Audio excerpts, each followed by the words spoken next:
नमस्कार, मैं डॉक्टर रमेश कुमारी। आज हम पढ़ेंगे संस्कृत साहित्य की प्रमुख विशेषताएं। संस्कृत विश्व की प्राचीनतम भाषा है। विश्व का प्राचीनतम साहित्य भी इसी भाषा में उपलब्ध है। संस्कृत में उपलब्ध वेद, पुराण, दर्शन, काव्यशास्त्रीय, वाङ्मय और नाटक साहित्य संस्कृत काल 2000 ईसा पूर्व से 500 ईसा पूर्व तक स्वीकार किया जाता है। इसके बाद पाली, प्राकृत, अपभ्रंश और आधुनिक भारतीय भाषाओं का योग्य माना जाता है। अब हम संस्कृत साहित्य और उसकी विशेषताओं की बात करेंगे। संस्कृत साहित्य को मुख्यतः दो भागों में बांटा जाता है, वैदिक साहित्य और लौकिक साहित्य। वैदिक संस्कृत में लिखे गए साहित्य को वैदिक साहित्य कहते हैं। इसमें चारों वेद और वेदांग साहित्य सम्मिलित हैं। वेद शब्द विद्य से बना है, जिसका अर्थ है ज्ञान। वेद के ज्ञान को गुरु शिष्य परंपरा से सुरक्षित रखा गया है, अतः इन्हें श्रुति भी कहा जाता है। वेद का एक नाम निगम भी है, क्योंकि ये सा अभिप्राय, सुसंगत और उत्तम अर्थ को बताते हैं। वेद को त्रि, ब्रह्म, छंदस और स्वाध्याय भी कहा जाता है। वैदिक साहित्य को दो भागों में बांटा गया है, वेद और वेदांग। 4 वेद हैं, ऋग्वेद, यजुर्वेद, सामवेद और अथर्ववेद। वेदों की मंत्र संहिताएं, ब्राह्मण ग्रंथ, आरण्यक ग्रंथ और उपनिषद ग्रंथ भी वेदों को ही व्याख्यायित करते हैं। वेदांग वैदिक साहित्य के बाद रचे गए हैं। 6 वेदांग बताए गए हैं: शिक्षा, कल्प, व्याकरण, निरुक्त, छंद और ज्योतिष। शिक्षा, इनकी संख्या 34 है। कल्प सूत्र मुख्यतः 4 हैं: स्रोत सूत्र, ग्रह सूत्र, धर्म सूत्र और शोल्ब सूत्र। व्याकरण, पद और पदार्थ, वाक्य और वाक्यार्थ की अभिव्यक्ति और प्रकृति प्रत्यय के विश्लेषण का साधन है। निरुक्त निघंटु की टीका है। इसके रचयिता यास्क हैं। निघंटु में वेद के कठिन शब्दों का समुच्चय है। छंद, वैदिक मंत्रों के ठीक उच्चारण के लिए इनका ज्ञान आवश्यक है। प्रसिद्ध छंद 7 हैं: गायत्री, उष्णिक, अनुष्टुप, वृहति, पंक्ति, त्रिष्टुप और जगति। ज्योतिष, ये काल विज्ञान का शास्त्र है। महाकाव्य, संस्कृत साहित्य में 2 प्रसिद्ध महाकाव्य हैं, रामायण और महाभारत। रामायण को आदि काव्य माना जाता है। इसके रचयिता महर्षि वाल्मीकि हैं। इसमें श्री राम के जीवन से संबंधित कथा को 7 कांडों में विभाजित किया गया है। महाभारत को पंचम वेद भी कहा जाता है। इसके रचयिता वेदव्यास हैं। महाभारत एक महाकाव्य है, एक धर्म ग्रंथ है और इसके साथ ही इतिहास भी है। महाभारत के बारे में कहा जाता है कि ऐसा कोई विषय नहीं है जिसका उल्लेख महाभारत में ना किया गया हो। महाभारत में 1 लाख श्लोक मिलते हैं। पुराण का अर्थ है पुराना। इस प्रकार पुराण वह आख्यान संग्रह है जो प्राचीन है। पुराणों की समय सीमा 600 ईसा पूर्व से 500 ईस्वी तक मानी जाती है। 18 महापुराण और 18 ही उप पुराण माने गए हैं। महापुराणों के नाम हैं मत्स्य पुराण, मार्कंडेय पुराण, भविष्य पुराण, भागवत पुराण, ब्रह्मांड पुराण, ब्रह्म पुराण, वामन पुराण, वराह पुराण, विष्णु पुराण, वायु पुराण, अग्नि पुराण, नारद पुराण, पद्म पुराण, लिंग पुराण, गरुड़ पुराण, कूर्म पुराण, स्कंद पुराण, ब्रह्म वैवर्त पुराण। भागवत पुराण सबसे ज़्यादा प्रसिद्ध और लोकप्रिय है। पुराणों के प्रमुख विषय हैं सर्ग, यानी सृष्टि की उत्पत्ति से संबंधित प्रतिसर्ग, सृष्टि का विस्तार, लय और पुनः सृष्टि,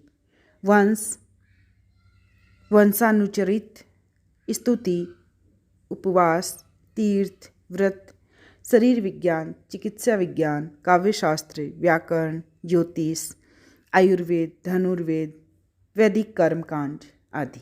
इन सब का वर्णन पुराणों में किया गया है। लौकिक साहित्य में अनेक महाकाव्य, गीति काव्य और ऐतिहासिक काव्य सम्मिलित हैं। महाकाव्य की दृष्टि से सर्वप्रथम लौकिक महाकाव्य के रचयिता कालिदास रहे हैं। कालिदास को ईसा पूर्व प्रथम सदी का कवि माना जाता है। कालिदास ने 2 महाकाव्यों की रचना की, रघुवंश और कुमार संभव। ये दोनों ही उच्च कोटि के महाकाव्य माने जाते हैं। संस्कृत के अन्य प्रसिद्ध महाकाव्य हैं बुद्धचरित, इसके लेखक अश्वघोष हैं। जानकी हरण कुमारदास के द्वारा लिखा गया। शिशुपाल वध माघ के द्वारा लिखा गया। कालिदास ने मेघदूत नाम से प्रसिद्ध खंड काव्य लिखा। नाटक साहित्य, संस्कृत में नाटक को रूपक भी कहा गया है। भरत मुनि ने नाट्य शास्त्र में नाट्य वेद को 5वां वेद भी कहा है। संस्कृत के प्रसिद्ध नाटककार भास हैं। भास जिन्होंने शोपन, वाश्व दत्त सहित 13 नाटकों की रचना की। इनका समय ईसा पूर्व 3री-4थी सदी है। दूसरे प्रसिद्ध नाटककार शूद्रक हैं।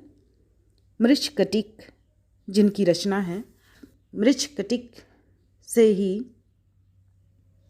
भाषा साहित्य और संस्कृति के पाठ्यक्रम में एक प्रसंग सम्मिलित किया गया है। कालिदास ने भी अनेक नाटक लिखे हैं। अभिज्ञान शाकुंतलम, मालविकाग्निमित्र इनके प्रसिद्ध नाटक हैं। इस प्रकार हमने संस्कृत साहित्य के स्वरूप को जाना। अब हम संस्कृत साहित्य की विशेषताओं की अगर बात करें तो पहली विशेषता है यज्ञ संस्था। संस्कृत साहित्य में यज्ञ को विशेष महत्व दिया गया है। यजुर्वेद जो 4 वेदों में से एक है, यज्ञ संबंधी श्लोक उसमें लिखे गए हैं। समय समय पर यज्ञ संबंधी नियम और यज्ञों का वर्णन अनेक रचनाओं में किया गया है। देव उपासना, यह भी संस्कृत साहित्य की विशेषता रही है। संस्कृत की प्राचीन रचनाएं वेद हैं। वेदों में ही प्रकृति को देवता के रूप में कल्पना करके उपासना का विधान बताया गया है। प्रकृति की उपासना से संबंधित अनेक मंत्र वेदों में लिखित हैं। इसके बाद भी पुराण, उपनिषद, महाकाव्य, इन सभी रचनाओं में देव उपासना की बात कही गई है। सृष्टि विज्ञान, संस्कृत साहित्य में प्रकृति के रहस्यों की विस्तृत व्याख्या की गई है। संस्कृत साहित्य हालांकि हजारों वर्ष पुराना है, इसके बावजूद भी उसमें प्रकृति के रहस्यों का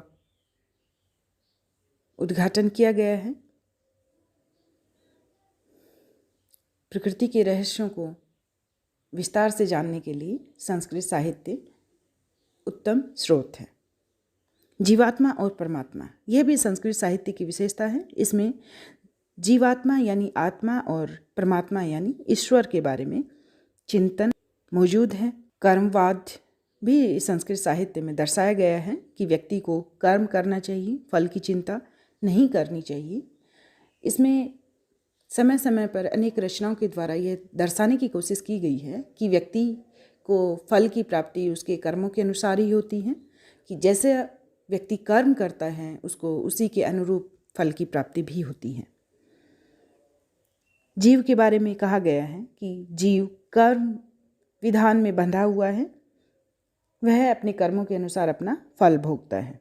परमात्मा के बारे में भी कहा गया है कि परमात्मा कर्मों के फल देने वाला है और वह स्वयं कर्म विधान से मुक्त है।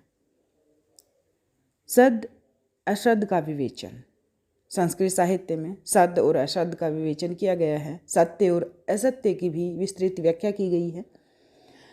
इसमें दर्शाया गया है कि सत्य की हमेशा विजय होती है और असत्य की हार होती है। इसका सैद्धांतिक विवेचन भी किया गया है। इसके साथ ही व्यावहारिक रूप से महाकाव्यों की कथाओं के माध्यम से इसको दर्शाया गया है। इस प्रकार हमने देखा संस्कृत साहित्य का परिचय और उसकी विशेषताएं।